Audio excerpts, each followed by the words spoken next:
Reposição hormonal masculina pode estar muito mais associado com saúde do que simplesmente estética. Sabia disso?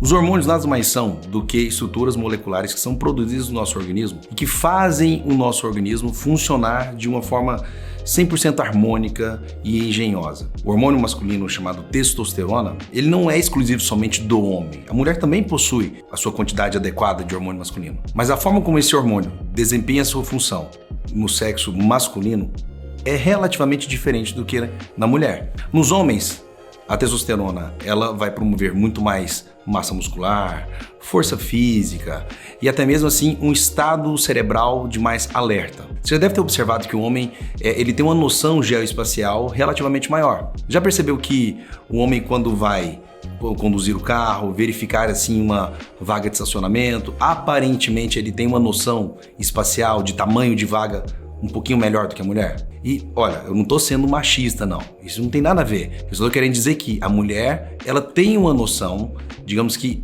de distância, de tamanho, um pouquinho menor do que o homem, mas a mulher tem o seu superpoder. Geralmente a memória da mulher é muito melhor do que o homem. Em outro vídeo eu vou falar para vocês sobre isso aí. Mas voltando sobre a testosterona no homem, ela é capaz de trazer para o homem não só essa questão de força física, mas também um melhor funcionamento do seu cérebro, um melhor controle das emoções. Se a gente for analisar, quando que geralmente a testosterona ela vai atingir níveis maiores no organismo do homem? É quando geralmente ele está no período da puberdade. Nesse período da puberdade, muitas vezes a gente verifica que o paciente pode ter testosteronas por volta de mais ou menos 800, 1.300, mas existem alguns fatores que têm feito com que os jovens, digamos que culminem com a testosterona cada vez menor. E qual que é o fator que é preponderante nessa questão de queda hormonal?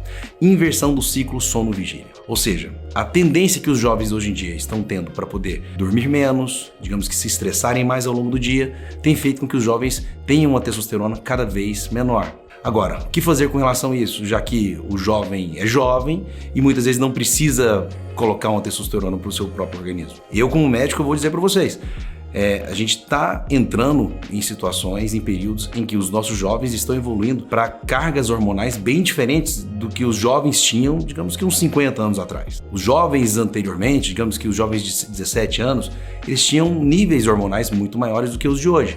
E aparentemente o que mais tem sido encontrado na mudança do hábito de vida é a questão da modificação do número de horas de sono, quantidade, digamos que de atividade física, de horas de atividade física que se faz ao longo do dia.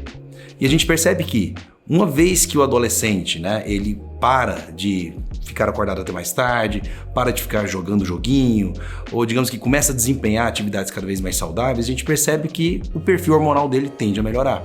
Agora, e os adultos? Da mesma forma que os jovens têm dormido cada vez menos, os adultos também. Isso também tem feito com que as taxas hormonais dos adultos, dos homens adultos, tenham ficado cada vez menores. Se nós formos observar, hoje em dia não é tão infrequente assim a gente verificar níveis de testosterona por volta de 300, 350. E será que isso aí, pelo fato de estar dentro dos limites de normalidade, é algo que a gente pode considerar como algo positivo para o homem? A gente observa que quanto maior o nível de testosterona dentro dos níveis fisiológicos, as pessoas começam a ter um melhor desempenho no trabalho, um melhor desempenho emocional, uma melhor disposição ao longo do dia, uma capacidade de raciocínio melhor, memória melhor, metabolismo melhor. A quantidade de vantagens é infinitamente maior. E existem também outros fatores que têm feito com que os homens tenham, digamos que, taxas hormonais cada vez menores, como por exemplo, alcoolismo, como por exemplo, sedentarismo. Tudo isso aí tem feito com que os homens tenham testosteronas cada vez menores. Então, o que a gente pode pensar com relação à questão de reposição? Será que as pessoas precisam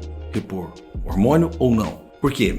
Hoje nós estamos numa época em que existem os hormônios isomoleculares. Hormônios isomoleculares são aqueles hormônios que são equivalentes aos hormônios que circulam no organismo masculino. A forma como se oferta esses hormônios para o organismo masculino, existem várias formas, como por exemplo, gel transdérmico. Hoje em dia nós temos até mesmo implantes hormonais de testosterona que são colocadas em planos subcutâneos, embaixo da pele, e aquilo ali vai sendo liberado ao longo do tempo. E é consideravelmente uma medida completamente tranquila, fisiológica, e nós sabemos que as vantagens relacionadas a essa questão questão de reposição de hormônio na forma de implante são incontáveis. E existem outras formas também, como por exemplo, algumas soluções de testosterona que são feitas intramuscular. Então, perante tantas alternativas que existem para poder tornar os níveis hormonais melhores, por que a gente vai fechar completamente a cabeça para isso? Fica essa reflexão para vocês.